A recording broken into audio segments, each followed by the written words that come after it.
counting the number of presidents in American history who possessed both literary talent to stabilize the nation and martial prowess to establish its sovereignty, there were only a few.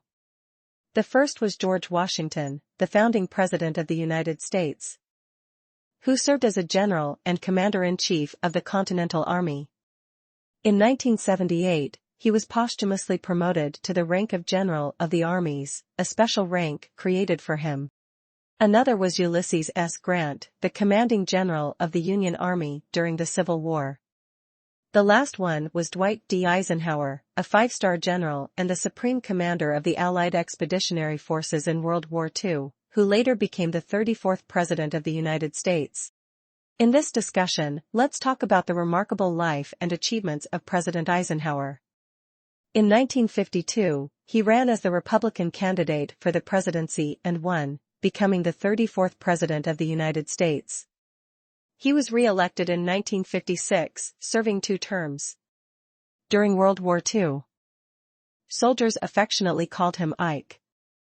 From 1944 to 1945, he commanded the Allied forces in the invasions of Vichy France and Nazi Germany. In 1951, he assumed the role of Supreme Allied Commander of the North Atlantic Treaty Organization, NATO, forces. In the history of the U.S. military, Eisenhower was a figure full of drama and legend. He achieved many firsts. During World War II, the U.S. military awarded 5 five-star generals, and he was the first among them. He was the first Supreme Allied Commander of NATO. He was also the first retired senior military officer to become the president of Columbia University. However, Eisenhower had a humble upbringing and was even considered a forgotten and inconspicuous individual in his childhood. He was born in Denison, Texas, to a Christian family of German immigrant descent. He was the 3rd child among 7 siblings. When he was born, the family was already impoverished, and his father was weak-willed and complacent, further destabilizing the already struggling household. Fortunately, Eisenhower had a wise and determined mother who, despite the family's poverty, instilled in him the importance of preserving one's willpower and dreams. As a result, all the children in the family achieved remarkable accomplishments in their respective fields. Eisenhower's entry into the military was accidental. 2 of his friends were applying to military academies, and since he had been playing with them, Eisenhower decided to join them. In 1911, he applied to both the United States Military Academy at West Point and the United States Naval Academy in Annapolis. He was accepted to both, but since he exceeded the age limit for the Naval Academy, he attended West Point. His academic performance at the academy was average, and his conduct was poor, often violating school rules and receiving disciplinary actions. He graduated from West Point in 1915, ranking 61st in his class and receiving the rank of 2nd lieutenant. He served in the 19th Infantry Regiment at Fort Sam Houston, Texas, and finally obtained the rank of 1st lieutenant. Due to the war, many of his classmates went to fight in France, but Eisenhower remained in the United States for training. In 1916, he was promoted to the rank of captain. In July 1920, Eisenhower's permanent rank became major. In 1921, he graduated from the tank school and established the first tank training camp for the U.S. Army. In 1922, Eisenhower was transferred to the Panama Canal Zone, where he worked under General Fox Connor, assisting him with administrative duties. General Connor often talked to Eisenhower about military matters. Having discussions with him about military and international issues, Eisenhower's interest in the military grew significantly. However, he mostly held civilian or staff positions and had only theoretical ideas about the battlefield. Finally, he got an opportunity. After the outbreak of World War II in 1939, he began to experience real battlefields. The largest and most brutal war in history, the Second World War, might lead you to think of battles like Stalingrad or the Leningrad campaign on the Soviet-German front. But I believe that the battle with the greatest impact was the Normandy invasion. Witness the fierce clash between American spirit, embodied by Eisenhower, and Rommel, the Desert Fox. The Normandy invasion was also the most massive and brutal battle in terms of Allied forces deployed. According to historical records, the Allies deployed a total force of 3 million troops, over 10,000 combat aircraft, and more than 6,000 naval and submarine vessels. After the Normandy invasion, Eisenhower said, "Undoubtedly, the Normandy battle is one of the largest slaughterhouses ever seen in the field of warfare." He personally led this decisive battle, which required sacrificing everything to ensure sufficient supply of fuel for Allied ships and tanks. Eisenhower secretly completed the construction of underwater pipelines half a year before the Normandy invasion. Eisenhower initially planned the landing operation for June but was forced to delay due to inclement weather. However, time was of the essence. After 40 minutes of strategic planning with the High Command, Eisenhower finalized the original plan. Considering the significance and difficulty of this battle, as well as the high casualties, Eisenhower even drafted a declaration of defeat. I won't go into the detailed events of the Normandy invasion here.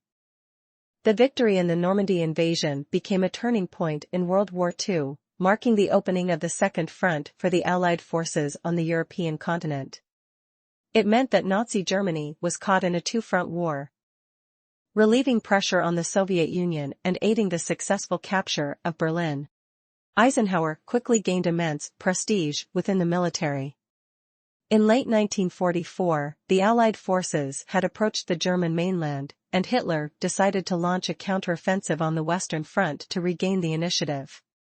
On December 16, at dawn, the German army suddenly attacked the American forces, which had been on the offensive. The Allies were not prepared for the large-scale German counterthrust. The German army quickly broke through the frontal defenses of the American 8th Army Group, and their positions extended 80 kilometers. It wasn't until the morning of the 17th that the Allied commanders realized the full-scale German counterattack. Eisenhower quickly regained his composure after the initial shock and understood that it was necessary to use the flanking forces of the 8th Army Group to cut off the breakthrough point. However, this required sufficient armored forces. At the time, the Patton Army Group on the southern side happened to have the 10th Armored Division. So Eisenhower ordered Bradley to command Patton to move the armored division to his position. Patton, who was a legendary figure in World War I and was about to be promoted to 6-star general, hesitated due to various reasons when he received the order. Eisenhower, frustrated, decided to personally meet with Patton. When Eisenhower reiterated the overall strategic importance of this battle, Patton remained unmoved. At this point, Eisenhower, who understood Patton's personality, didn't get angry but instead suddenly asked, "Do you remember the North African campaign in 1943?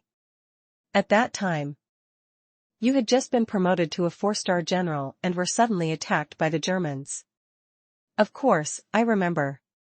I was just promoted to a 4-star general and was attacked. I owe my success to your. And now, let me tell you, I have just been promoted to a 5-star general, only to be suddenly attacked by the German army again." Patton replied, "So you want me to support you again for the sake of your rank? Why not, buddy? Let's do it again."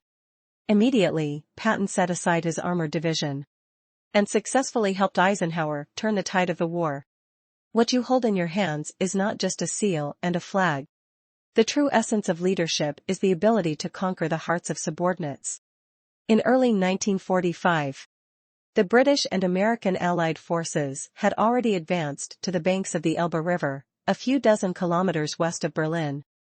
At the same time, Zhukov led the Soviet Red Army, with a 1,000,000-strong force, rapidly advancing to the Oder River, just a few dozen kilometers east of Berlin. On the line of the Niemen River, the two armies had formed a pincer attack on Berlin, and the capture of Berlin seemed imminent. Capturing Berlin undoubtedly had great political significance, as it would secure the crown jewel of victory in World War II and provide an excellent opportunity for a prominent place in history. However, Eisenhower opposed the attack on Berlin, handing over this honor to the Soviet army. British Prime Minister Churchill was infuriated by his decision. And Montgomery was also very dissatisfied. As a pure soldier, capturing the enemy capital would naturally be the utmost glory. But Eisenhower had a higher vision. He thoroughly analyzed the German defense deployments in Berlin, pointing out that Hitler would fight to the bitter end, and the attacking army would face a desperate enemy. The British and American Allied forces would have to pay a significant price of 100,000 casualties at least to capture Berlin. Therefore, Eisenhower decided to abandon the attack on Berlin. Later, during the Battle of Berlin, the Soviet army also suffered heavy losses, with casualties reaching 304,000, and the loss of 2,156 tanks, 1,220 artillery pieces, and 527 aircraft. Meanwhile, after carefully studying the administrative divisions of Germany, he realized keenly that the post-war division of Germany by the Eastern and Western blocs would definitely be based on the Elbe River. Even if the Allied forces worked hard to capture Berlin, it would have to be handed over to the Soviet Union after the war, so why bother? Thus, he decisively gave up Berlin as the main objective and focused on occupying more German territories. After the end of World War II, Eisenhower served as the supreme commander of the U.S. occupation forces in Germany. In 1945, he returned to the United States and succeeded Marshall as the Chief of Staff of the U.S. Army. 5 years later, the political and economic situation in the United States entered a period of decline. Due to Truman's involvement in the Korean War, people were dissatisfied with the government, and the situation was turbulent. The people placed their hopes in the Republican Party. At this time, Eisenhower showed his political ambition, and after several secret consultations behind the scenes, he joined the Republican Party. In July of the same year, he was nominated as the presidential candidate at the Republican National Convention. During the election campaign, Eisenhower recounted his outstanding achievements during World War II. America needed a national hero to lead them out of the crisis. Although his political opponents criticized him for being a military man and not understanding politics, it didn't affect the admiration of the people for a hero. Eisenhower was elected as the 34th President of the United States. After taking office, he signed the Korean Armistice Agreement and introduced the New Look strategy, consistently supporting democratic institutions and collective security.